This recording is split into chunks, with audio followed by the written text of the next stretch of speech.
동아일보에 있는 이거예요. 전세살이가 뭔지 정말 아십니까? 데이터 비키니라고 해서 이게 오늘 뉴스인데요. 나는 경기도에 있고 와이프 직장, 아기 어린이집 때문에 서울 잠실에 전세 살고 있음. 경기도에 집이 있는데 서울에 잠실에 전세 살고 있는 거죠. 이번 부동산 정책으로 전세값 우리 집 현황. 우리 집주인이 부동산 정책 마음에 들지 않다고 자식 보고 집에 들어가서 살라 함. 우리 집주인이 쫓겨나서 자기 집으로 이사하기로 함. 우리 집주인이 쫓겨나서 우리 집으로 돌아온다고 나보고 나가라 함. 내가 갈 곳이 없어서 우리 세입자 보고 나가라 함. 우리 세입자 본인 세입자 보고 나가라 함. 우리 세입자의 세입자가 쫓겨나서 새로운 전세를 구하는데 전세가 폭등으로 인해 갈 곳이 없어져 멘붕. 안 해도 되는 이사 6건 증가로 이사업체만 이득. 이것이 진정한 창조경제 한국형 뉴딜. 이거 이해가 되세요, 여러분? 그러니까 전세 사는 사람들이 집이 없는 사람들만 있는 게 아니에요. 내 집이 있지만 직장이나 기타 등등의 이유로 잠시 저기에 사는 용도로 전세를 얻은 사람들도 많아. 그래서 지금 현재로서는 전세 사는 사람 중에서 14%가 내 집이 있으면서 전세 사는 사람이 14%라는 거예요. 전세 사는 사람 중에서 나 집 있어요. 집 있는데 이런 필요 때문에 7집 중에 한 집이 집이 있지만 전세를 사는 사람들. 직장, 취직, 전근. 내가 발령이 지방 발령이 났어. 지방 발령이 났는데 지방에 집을 살까 전세를 살까. 이런 진짜 전세에 사는 사람 중에서 7 중에 하나가 지방 발령이네. 아유 여기 학교가 요러네. 뭐 이런 식으로 잠깐 전세 사는 거지. 그러니 여러분 어떻게 돼요? 지금 전세가 공급이 없어지는 거죠. 전세 공급이 없어지고 이렇게 전세 수요는 있는데 전세 수요가 발생하면 가격이 조정되고 뭐 사람들 이동하면서 수요 공급해서 전세 가격이 이렇게 일정 정도 되다가 지금 임대차 3법 실행되면서 전세 공급은 없고 수요만 엄청나게. 그리고 이 14%의 사람들이 다 자기 집으로 들어가는 상황, 자기 집으로 들어가야 되는 상황이 벌어지는 거예요. 14%의 사람이. 그러니까 내 집이 있고 전세를 살던 사람들이 안 되겠다. 내 집으로 지금 들어가야 되는 상황이잖아요. 내가 실제로 거기 주거하지 않는 거면 세입자를 내보낼 수 없잖아요. 세입자 내보낼 수 없는 상태에서 이거 잘못하면 내 집이 아닌 것 같겠네. 이런 생각들이 되면서 출퇴근 거리가 멀어져도 사람들이 자기 집으로 들어가는 거야.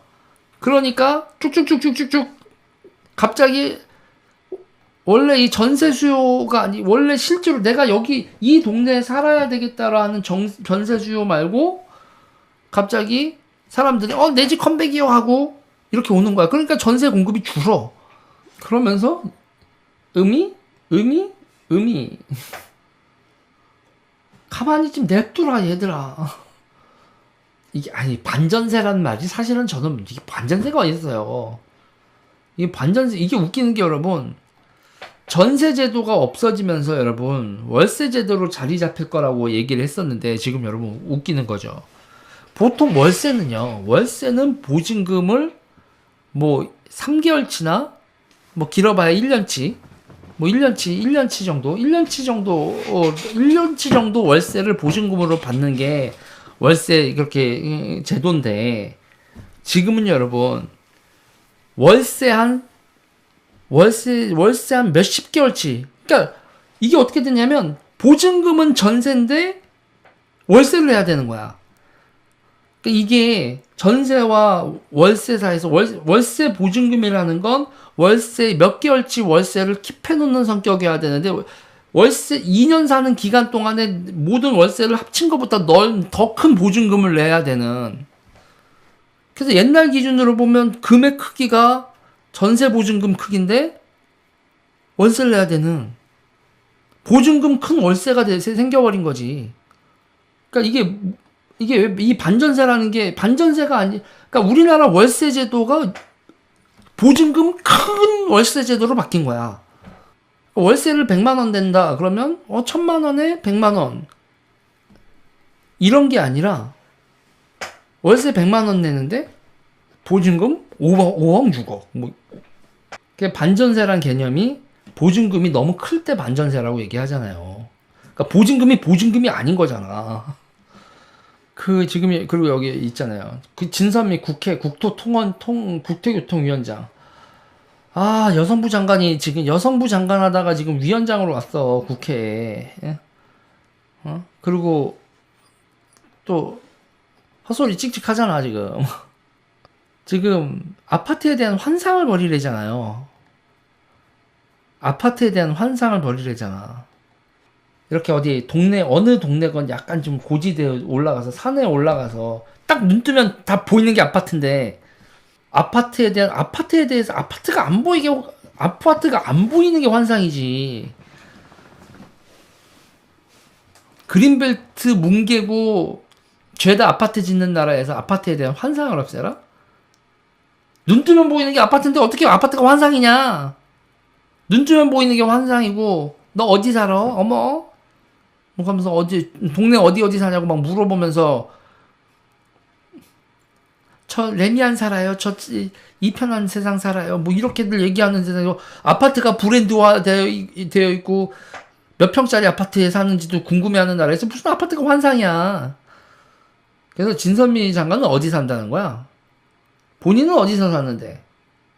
아파트일걸? 레미안 산다는 거 맞나? 진선미 레미안 맞나 보네. 경희궁 자이. 경희궁의 아침. 강동구 레미안 솔베뉴. 아, 뭐 전세겠죠. 전세고 뭔데 지금 여기서 나오면서 뭐 이런 주택 정책으로 나오는 뭐 호텔 개조 뭐 기타 등등 이런 것도 그래. 그런데도 괜찮게 해줘. 그러니까 말을 또 난 유니스 의원 마음에 들어. 지적으로 게을러.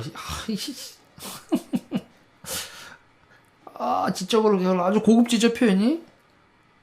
이걸 여러분 지적으로 게을러를 유재일식 언어로 하면, 제 표현으로 하면 뭘까요, 여러분? 졸라 무식해. 지적으로 게으르다. 지적으로 참 실망스럽다. 진 의원은 다세대 주택을 둘러보는 방도 3개가 있고 내가 지금 사는 아파트와 비교해 또 전혀 차이가 없다. 아니, 다세대 주택과 아파트가 전혀 차이가 없다. 그게 환상이야. 그게 환상이라고요. 그게. 아니, 크기는 다세대 주택도 큰 평수 있을 수 있지. 그리고 아파트도 작은 평수 있을 수 있고 해서 크기가 중요한 게 아니지. 다세대 주택하고. 여러분 좋아요 눌러주세요. 구독 눌러주세요.